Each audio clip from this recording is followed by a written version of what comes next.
Hello गाईस, आज घरचं काम लवकर करून ना आम्ही निघालो फिरायला. किती दिवस ना आहोंच्या मागे लागलेले की मुंबईला गेलो ना की सीएसटी ला फिरायला जायचं. तर सीएसटी ला फिरायला जायचं कारण ना की आमची जी पण गावची पब्लिक असायची ना ती आली ना पहिली सीएसटी ला जायची, फोटो वगैरे काढायची. आणि मी 5 वर्ष मुंबईमध्ये राहून ना एकदा सुद्धा गेली नाही तिथे काय आहे बघायला. सो आज तो मुहूर्त आलाय आणि आम्ही चाललोय सीएसटी ला. सो रिक्षा पकडून ना पहिला आम्ही गेलो मानसरोवर स्टेशनला. तिथं गेलो की आहोनी ना पहिलं सीएसटी ला जाण्याची तिकीट काढली. सो तिकीट घेऊन ना आम्ही पटापट ना रेल्वे प्लॅटफॉर्म वरती गेलो आणि मी पहिल्यांदाच रेल्वेमध्ये बसलेले, थोडीशी नर्वस सुद्धा होते. अहोंना काय सवय आहे रेल्वेने प्रवास करायची, जॉबला जाताना ते रेल्वेनेच यायची जायचे. आरू पण ना फर्स्ट टाइमच बसले होते. जवळजवळ ना आम्हाला 2 तास लागले सीएसटी ला जायला. आणि किती ती गर्दी, बापरे. तिथून मग ना गेटवेला सुद्धा जायचं होतं, त्यासाठी पण बस पकडून जायची होती.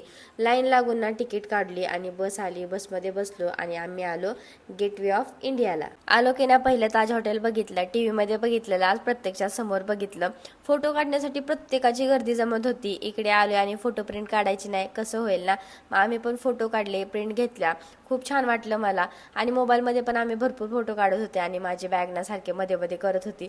त्यामुळे मी आरूपाशी ठेवायला दिली, पण आरू ना एवढी काळजी करत होती ना त्या बॅगची. अक्षी त्या बॅगचा बंद सुद्धा नीट घेत होती आणि एवढी क्यूट दिसत होती ना. मग थोडं ते बोलतात ना, एक तरी लेक असावे. खरंच असतो. मला एवढा भारी अनुभव आला ना.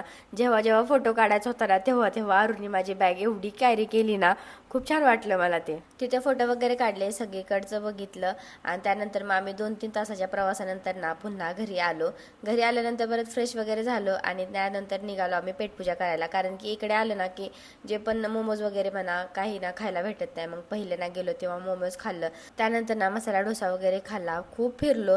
त्यानंतर मग आरून मी थोडा वेळ बसलो. त्यानंतर घरी आलो आणि असा होता आजचा दिवस. भेटू नेक्स्ट व्लॉग मध्ये. तोपर्यंत बाय बाय.